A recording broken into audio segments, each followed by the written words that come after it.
सुप्रभात आदरणीय प्राचार्य महोदय, समस्त सम्मानित शिक्षकगण एवं मेरे सहपाठियों। मैं मुस्कान पडियार कक्षा 9वीं ई की ओर से आज की प्रार्थना सभा में मुख्य संचालनकर्ता के रूप में उपस्थित हूँ। सुबह की शुरुआत हमेशा अच्छे विचारों से होनी चाहिए। सर्वप्रथम मैं सुविचार के लिए जयदेव शर्मा को यहाँ आमंत्रित करना चाहती हूँ।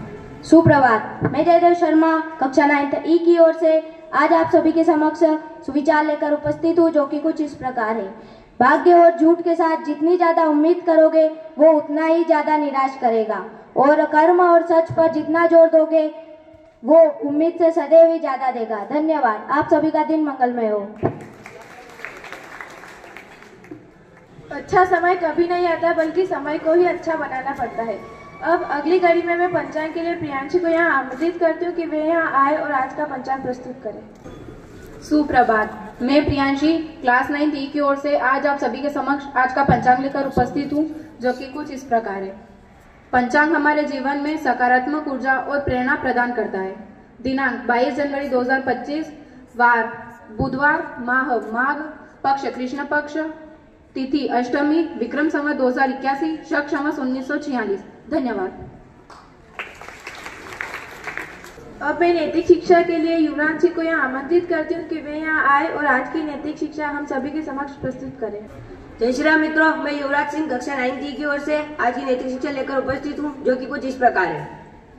एक समय की बात है, एक लड़का अपने दादाजी से मिलने उनके गांव गया। उसके दादाजी बहुत ही बुद्धिमान और सफल व्यक्ति थे। एक दिन उसने दादाजी से प्रश्न किया कि मैं आपकी तरह सक्सेसफुल इंसान कैसे बनूं।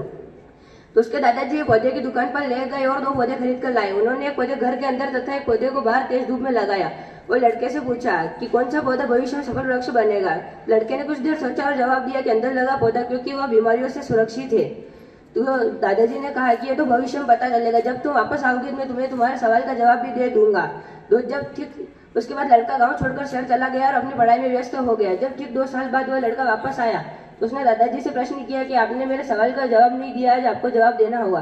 तो दादाजी ने कहा, तुम्हें याद है हमने 2 वृक्ष लगाए थे, तुमने कहा था कि अंदर वाला ज्यादा सफल वृक्ष बनेगा, चलो देखते हैं। जब अंदर गए तो उस लड़के ने देखा कि पौधा उतना ही छोटा था जितना पहले था। उसके अंदर कोई ग्रोथ नहीं हुई थी, लेकिन बाहर वाला पौधा एक विशाल वृक्ष बन चुका था। उसकी मजबूत शाखें और जड़ें थी। तब दादाजी ने उससे कहा कि बाहर वाला पौधे ने अनेक समस्याओं का सामना किया है और जिससे उसकी शाखाएं और जड़ें मजबूत हो गई है। उसी तरह जीवन में अगर व्यक्ति संघर्ष करता है तो सफलता प्राप्त अवश्य होती है। धन्यवाद। आप सभी का दिन मंगलमय हो। लोगों की आवाज उठाते हैं, समाचार हम तक सारी खबरें लाते हैं। अब समाचार के लिए रितेश सूर्यवंशी को यहाँ आमंत्रित करती हूँ कि वे यहाँ आए और आज का समाचार प्रस्तुत करें। सुप्रभात प्रश्न, मैं रितेश सूर्यवंशी क्लास 9th ई की ओर से आज आप सभी के समक्ष समाचार लेकर उपस्थित हूँ, जो कि कुछ इस प्रकार है। अंतर्राष्ट्रीय समाचार। डोनाल्ड ट्रंप ने कल संयुक्त राष्ट्र अमेरिका के 47वें राष्ट्रपति के रूप में शपथ ग्रहण करी। हाल ही में G20 की 19वीं समिट आयोजना ब्राजील में हुई। राष्ट्रीय समाचार। हाल ही में मोदी जी ने जम्मू और कश्मीर में टनल का शुभारंभ किया। सेकेंड, देश को मिली 3 नई युद्ध पोत मोदी जी ने INS सूरत, INS नीलगिरी और INS वारगशीर में कमीशन किया। मंदसौर समाचार। मौसम साफ, ठंड से मिली राहत, 3 दिनों तक खिलेगी धूप। मंदसौर के सड़क हादसों की रोकथाम के लिए हुआ सर्वे।